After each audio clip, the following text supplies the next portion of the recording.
नमस्कार, आप देख रहे हैं न्यूज इंडिया। आपके साथ मैं हूं चारुल शर्मा। बुलेटिन की शुरुआत एक बड़ी खबर के साथ करेंगे। दिल्ली से बड़ी खबर है, केंद्रीय कमेटी की बैठक से जुड़ी बड़ी खबर। दिल्ली में केंद्रीय कमेटी की बैठक शुरू हो गई है। पीएम मोदी की अध्यक्षता में यह बैठक की जा रही है।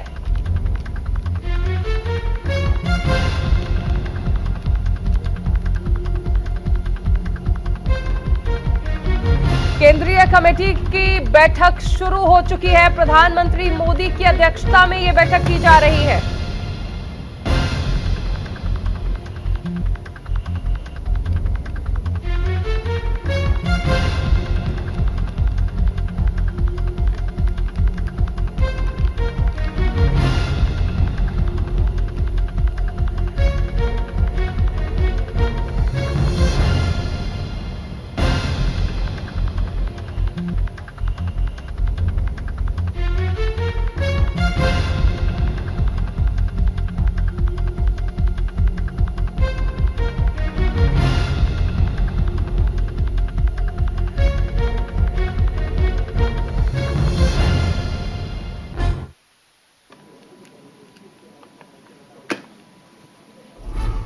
पीएम मोदी ने एथलीट्स को ट्वीट कर बधाई दी है। इस वक्त की बड़ी खबर आपको बताई जा रही है। बर्लिन ओलंपिक में बेहतर प्रदर्शन करने के लिए बधाइयां दी है। भारत ने 76 गोल्ड के साथ जीते 202 मेडल। एथलीट्स की दृढ़ता की सराहना की जानी चाहिए, पीएम मोदी ने कहा। पीएम ने एथलीट्स को ट्वीट करके बधाई दी है। बर्लिन ओलंपिक में बेहतर प्रदर्शन करने के लिए बधाई दी गई है। भारत ने बेहतरीन प्रदर्शन किया है, 76 गोल्ड और कुल मिलाकर 202 मेडल्स जीते। पीएम मोदी ने एथलीट्स को बधाई दी है और प्रधानमंत्री मोदी ने ट्वीट इसको लेकर देखिए किया था और ट्वीट में एथलीट्स को बधाई दी है प्रधानमंत्री नरेंद्र मोदी ने।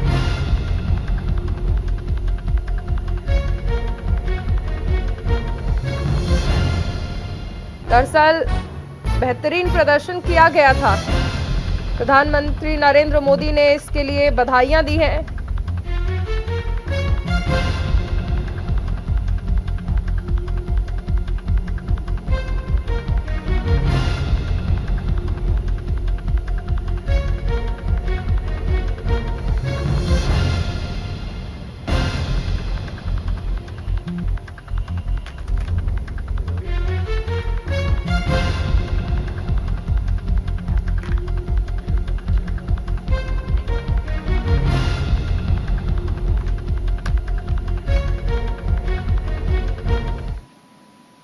चलिए मुंबई से इस वक्त की एक बड़ी खबर आपको बता दें, जहां पर सोसाइटी में बकरा लाने पर हंगामा हुआ है। सोसाइटी के लोगों ने नारेबाजी की है। सोसाइटी में जय श्री राम के नारे लगाए गए हैं। खबर मुंबई से है, जहां पर बकरीद पर कुर्बानी के लिए एक सोसाइटी में 2 बकरे लाए गए। जब इसकी जानकारी सोसाइटी के लोगों को हुई तो उन्होंने जमकर हंगामा किया। इसी के साथ सोसाइटी में जय श्री राम के नारे भी लगाए गए और इसी दौरान प्रदर्शन कर रहे लोग और पुलिस के बीच नोकझोंक हो गई। हालांकि सूचना मिलते ही पुलिस मौके पर पहुंच गई और लोगों को समझाकर मामला शांत कराया।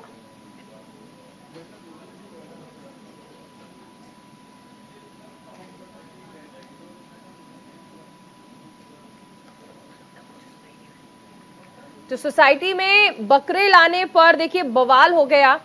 दरअसल आप तस्वीरें भी देख सकते हैं। सोसाइटी में 2 बकरे लेकर आए हैं ये लोग बकरीद के त्योहार को लेकर, लेकिन इस दौरान सोसाइटी के लोगों ने हंगामा कर दिया। वहां जय श्री राम के नारे भी लगाए गए। लोगों ने प्रदर्शन भी किया। कहीं ना कहीं ये प्रदर्शन माना जा रहा है कि लोगों को इस बात से ऐतराज था कि क्या सोसाइटी के अंदर बकरे की कुर्बानी दी जाएगी। लोगों ने बकरा लाने का विरोध किया है सोसाइटी के अंदर। लोगों ने जय श्री राम के नारे भी लगाए। और भी यहाँ हमारे यहाँ मुस्लिम रह रहे हैं, लेकिन वो बाकी लोग नहीं लाए, वो समझ गए। जेपी ऑलरेडी उन लोगों को उस साइड में सेलेक्शन में जगह भी दिया है, फिर भी उनको दादागिरी करनी है कि हम यहीं लाएंगे, तुम लोग जो भी करना है कर लो। तो हमने जो है ना वो जबरदस्ती दादागिरी कर रहे हैं। यहाँ आया, हम लोग बोले उसको प्यार से हमारी सोसाइटी के कैमरे में भी रिकॉर्ड है, हमारे मोबाइल में भी उसकी रिकॉर्ड है। जो भी वो बातें करे कि उसकी बीवी पे हम लोग किसी ने हाथ उठाया, गाली दिया, कुछ भी नहीं, क्योंकि वो सारे प्रूफ हमारे सोसाइटी में भी है और हमारे पास भी है। हमारे पास लॉबी में कैमरे हैं, हमारे हर जगह कैमरे लगे हुए हैं। अगर हमारे कुछ मेंबर घर में गए तो प्रूफ मिल जाएगा, क्योंकि हमारे साथ फुटेज है। सारी सोसाइटीज मिलके ये तय कर चुकी है और परमिशन नहीं दिया है बकरा लाने का बिल्डिंग में। फिर भी उसके बावजूद बिना सबके अगेंस्ट जाकर, बिना पुलिस के परमिशन के, बिना बिल्डिंग के सोसाइटी के परमिशन के, बाई लॉस को तोड़कर बिल्डिंग के अंदर बकरा लेकर आया गया है। हमारी सिर्फ इतनी ही रिक्वेस्ट है कि ये चीज आप बाहर निकालो और खत्म कर दो इस बात को, सिंपल एज दैट। तो मुंबई से ये बड़ी खबर आपको बताई गई। चलिए खबरों में आगे बढ़ेंगे और एक बड़ी खबर आपको बताएंगे। इस वक्त की बड़ी खबर, आज दिल्ली दौरे पर रहेंगे सीएम भूपेश बघेल।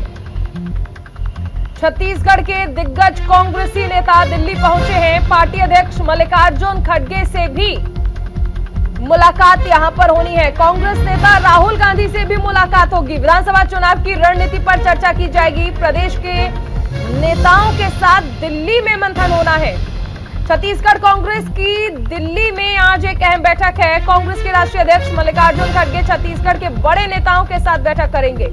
बैठक में प्रदेश प्रभारी कुमारी शैलजा, मुख्यमंत्री भूपेश बघेल, पीसीसी चीफ मोहन मरकाम, गृह मंत्री ताम्रध्वज साहू और स्वास्थ्य मंत्री टीएस सिंहदेव शामिल होंगे। खबरें हैं कि बैठक में विधानसभा चुनाव के साथ साथ लोकसभा चुनाव की रणनीति पर भी चर्चा की जाएगी। कांग्रेस की नजर 2023 के विधानसभा चुनाव के साथ साथ 24 के लोकसभा चुनाव पर भी है।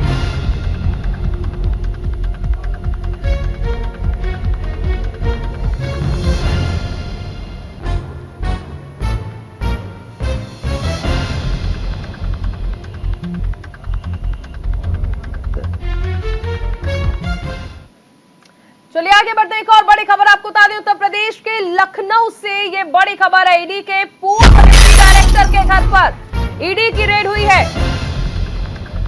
ईडी के पूर्व डायरेक्टर सचिन सावंत के घर पर छापा हुआ है। भ्रष्टाचार से जुड़े मामले में बड़ी कार्रवाई की गई है। लखनऊ और मुंबई आवास पर छापेमारी जारी है। 500 करोड़ की हेराफेरी का देखिए आरोप लगा है। बड़ी खबर आपको बताई जा रही है। ईडी के पूर्व डिप्टी डायरेक्टर के घर पर ईडी ने छापा मारा है। लखनऊ के शालीमार 1 अपार्टमेंट में ईडी ने यह छापेमारी की है। पूर्व डिप्टी डायरेक्टर सचिन सावंत के घर पर छापा मारा गया है।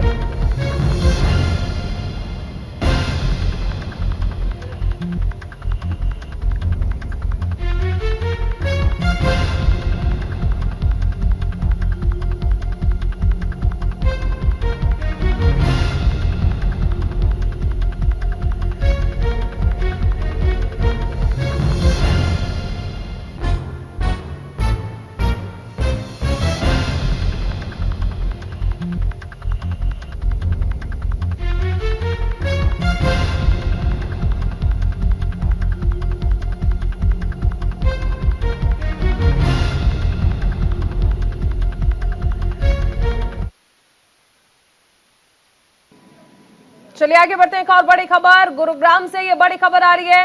मानेसर में किसानों की आज महापंचायत है। 1810 एकड़ जमीन को लेकर ये महापंचायत रखी गई है। हरियाणा के कोने कोने से किसान इसमें पहुंचेंगे। महापंचायत में बड़ा फैसला ले सकते हैं किसान। बड़ी खबर, मानेसर में किसानों की महापंचायत में कोई बड़ा फैसला ले सकते हैं किसान। गुरुग्राम में किसानों की आज महापंचायत हो रही है।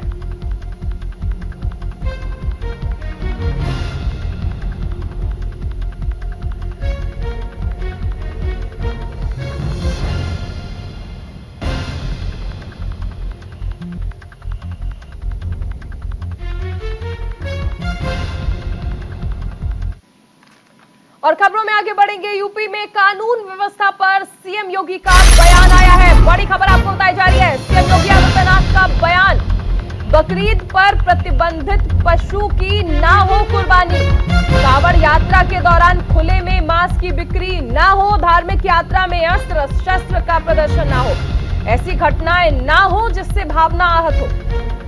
बकरीद का त्योहार कल देश भर में मनाया जाएगा और इसके लिए सभी जगह पर सुरक्षा के कड़े इंतजाम किए गए हैं। यूपी के सीएम योगी आदित्यनाथ ने ईद और कावड़ की तैयारियों को लेकर ऑफिसर्स के साथ बैठक की और सख्त आदेश दिए हैं। उन्होंने निर्देश दिया है कि बकरीद पर कुर्बानी के लिए स्थान चिन्हित पहले से ही होना चाहिए। विवादित जगह पर किसी भी हाल में कुर्बानी नहीं दी जाएगी। पूर्व में तय और चिन्हित स्थान के अलावा कहीं और कुर्बानी नहीं होनी चाहिए। सीएम योगी ने सख्त शब्दों में कहा कि प्रत्येक दशा में ये सुनिश्चित करें कि प्रदेश में कहीं पर भी प्रतिबंधित पशु की कुर्बानी ना हो।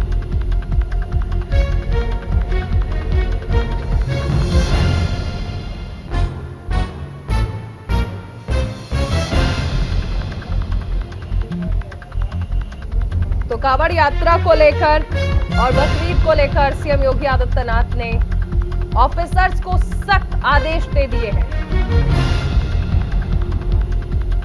स्पष्ट कर दिया है कि ऐसी घटनाएं ना हो जिससे किसी की भी धार्मिक भावनाएं आहत हो।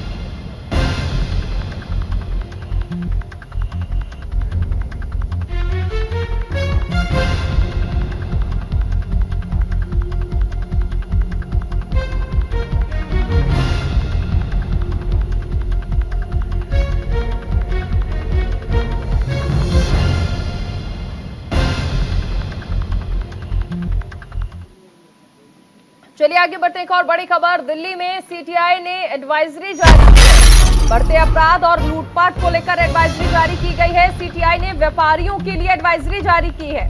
व्यापारियों को सुरक्षा पर खुद ध्यान देना होगा।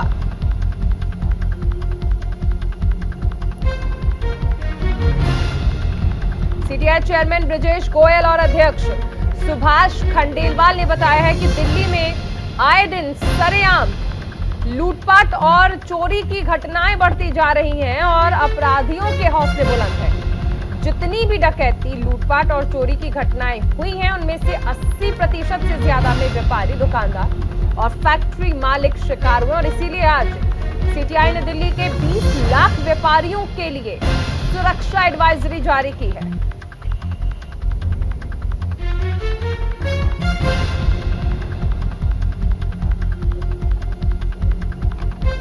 सीटीआई ने एडवाइजरी जारी की है व्यापारियों के लिए। व्यापारियों को सुरक्षा पर खुद ध्यान देना होगा। दिल्ली में सीटीआई ने एडवाइजरी जारी की है।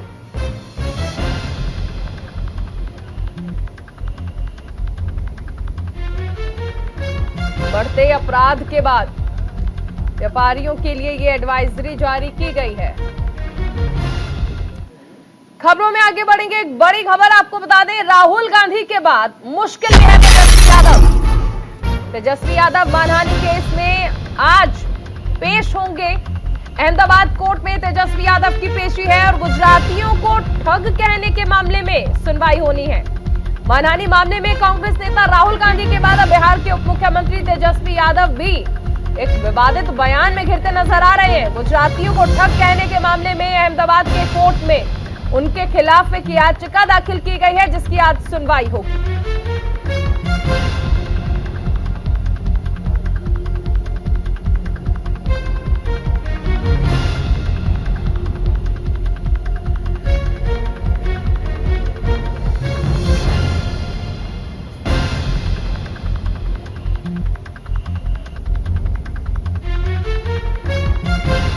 तो मानहानि मामले में तेजस्वी यादव की पेशी होनी है। अहमदाबाद कोर्ट में तेजस्वी यादव की पेशी होनी है। दरअसल गुजरातियों को ठग कहने के मामले में यह सुनवाई होगी। राहुल गांधी के बाद अब तेजस्वी यादव की मुश्किलें बढ़ती नजर आ रही हैं।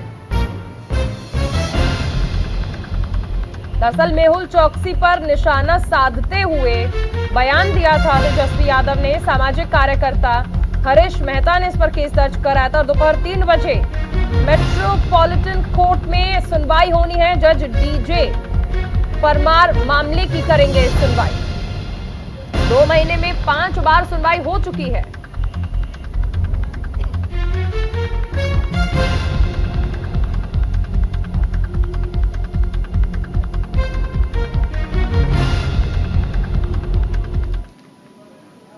देश की सबसे शानदार ट्रेन जिसमें सफर करने पर आपको शान की अनुभूति होती है, जिसकी बनावट और रफ्तार अपने आप में बेहद खास है। हम बात कर रहे हैं वंदे भारत एक्सप्रेस की। वंदे भारत एक्सप्रेस को पूरी तरह से भारतीय तकनीक पर स्वदेशी तरीके से बनाया है। देश के सभी राज्य में लगभग वंदे भारत एक्सप्रेस को चलाने का काम जारी है। वहीं न्यूज इंडिया संवाददाता गौरव मिश्रा ने लोको पायलट के साथ कवच तकनीक को लेकर खास बातचीत की।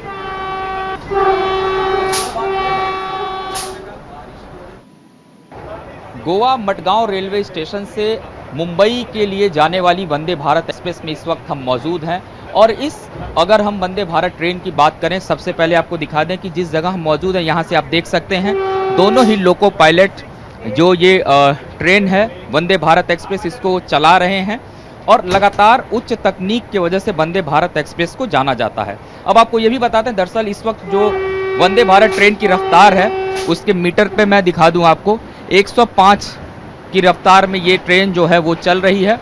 औसतन वैसे इसकी रफ्तार 120 किलोमीटर प्रति घंटे की है, लेकिन बरसात की वजह से स्पीड को बहुत स्लो करके भी यहाँ पर ये लोग चला रहे हैं। अब आपको बताते हैं दरअसल कवच तकनीक के बारे में। उसके मीटर के बगल में आप देखिए जो ब्लैक कलर का आपको ये एक डिस्प्ले दिखाई दे रहा है जिस पर आपको गति भी नजर आ रही है, जितनी गति में ये ट्रेन इस वक्त चल रही है।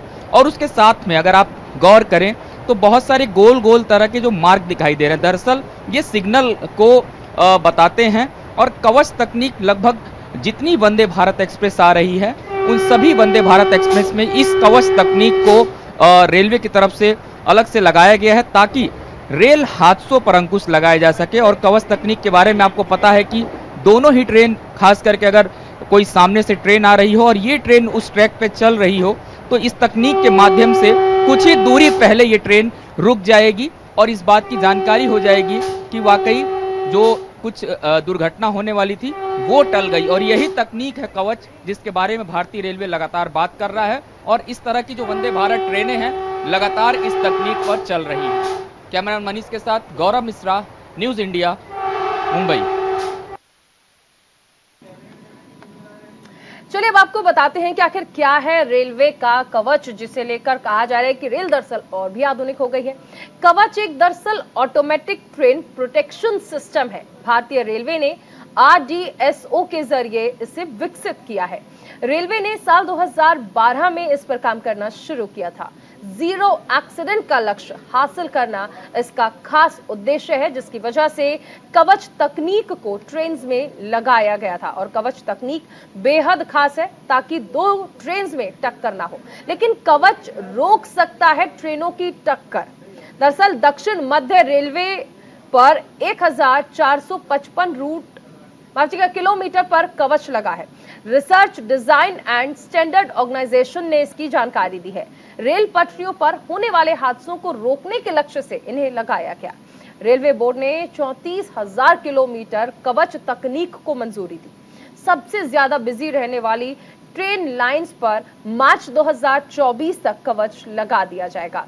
लोको पायलट ब्रेक लगाने में फेल हो जाता है तो इस प्रणाली से ऑटोमेटिक तरीके से ट्रेन में ब्रेक लग जाएगा ताकि दो ट्रेन आपस में ना भिड़े, और इसीलिए कवच तकनीक को एक बेहतर तकनीक माना जा रहा है। लेकिन कैसे काम करता है ये कवच, ये भी आपको बताते हैं। ये सिस्टम दरअसल कई इलेक्ट्रॉनिक डिवाइसेस का सेट है। इसमें रेडियो फ्रीक्वेंसी आइडेंटिफिकेशन डिवाइसेस है, train, track, railway signal system और हर स्टेशन पर इन्हें इंस्टॉल किया जाएगा। 1 किलोमीटर की दूरी पर इसे इंस्टॉल किया जाता है। लोको पायलट किसी सिग्नल को जंप करता है तो कवच एक्टिव हो जाता है। सिस्टम लोको पायलट को दरअसल अलर्ट करता है और फिर ट्रेन के ब्रेक्स का कंट्रोल कर लेता है। हासिल सिस्टम को पता है कि ट्रैक पर दूसरी ट्रेन आ रही है तो वो पहली ट्रेन के मूवमेंट को रोक देता है। ये हमने आपको बताया कि आखिर कैसे काम करता है ये कवच सिस्टम, जो कि कई आपको बता दें कि इलेक्ट्रॉनिक डिवाइसेस का सेट है।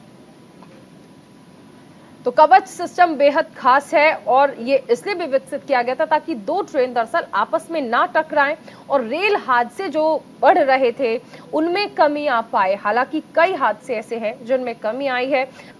चलिए आगे बढ़ेंगे। मॉनसून ने गुजरात में दस्तक दे दी है। कई इलाकों में जोरदार बारिश शुरू हो गई है। सूरत में तेज बारिश से जल भराव हो गया है। जल भराव से जनजीवन अस्त व्यस्त हो गया है।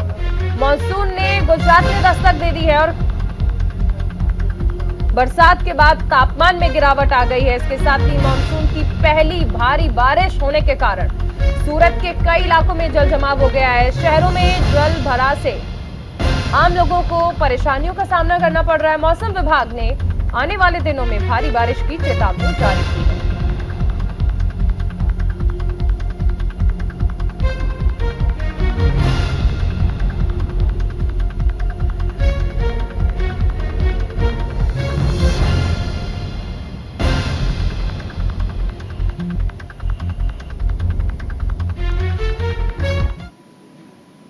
और इसी के साथ इस बुलेटिन में फिलहाल इतना ही। आप बने रहिए न्यूज़ इंडिया के साथ।